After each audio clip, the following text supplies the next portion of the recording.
எல்லாருமே நம்மளை ஏற்றுக்கொள்ளணும், எல்லாருமே நம்மளை விரும்பணும் அப்படின்னு நினைக்க முடியாது. இந்த உலகத்துல எம்மை எதிர்ப்பவர்களும் எம்மை வெறுப்பவர்களும் விமர்சனம் செய்பவர்களும் இந்த உலகத்தில் இருந்து கொண்டே இருப்பார்கள். நாம் மரணிக்கும் வரை ஒரு 100 பேருக்கு உங்களுடைய செயல்பாடுகள் பிடிச்சிருக்குன்னா 2 பேருக்கு பிடிக்காம தான் இருக்கும். அந்த 2 பேருக்கு ஏன் பிடிக்கலன்னு சொல்லி அவங்க பின்னாடியே போனீங்கன்னா இந்த 100 பேரை விட்டுருவீங்க. 100 பேரை விட்டுருவீங்க.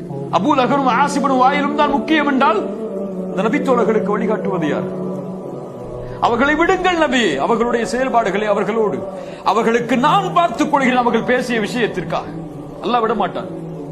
தவறாக ஒரு மனிதரை பற்றி பேசி அவருடைய மனம் புண்பட்டு விட்டால், உண்மையில் அவரிடத்தில் எந்த தவறு இல்லை என்றால், அவர் அதற்கு பழிதிருக்கிறாரோ இல்லையோ, அதை அவர் கணக்கிடுகிறாரோ இல்லையோ, அல்லாஹ் கணக்கிட்டே தீர்வான். கணக்கிட்டே அல்லாஹ் தீர்த்து அவருடைய உள்ளம் காயப்பட்டிருந்தால் அதற்கு அல்லாஹ் பழி கொடுப்பான். அவர்கள் அல்லாஹ் அதற்கு பழி தீர்ப்பான். அவர்கள் அதற்காக யார் நம்மளை பத்தி பேசினாலும் சிரிச்சிட்டு போயிடணும். அல்ஹம்துலில்லாஹ் போயிடணும்.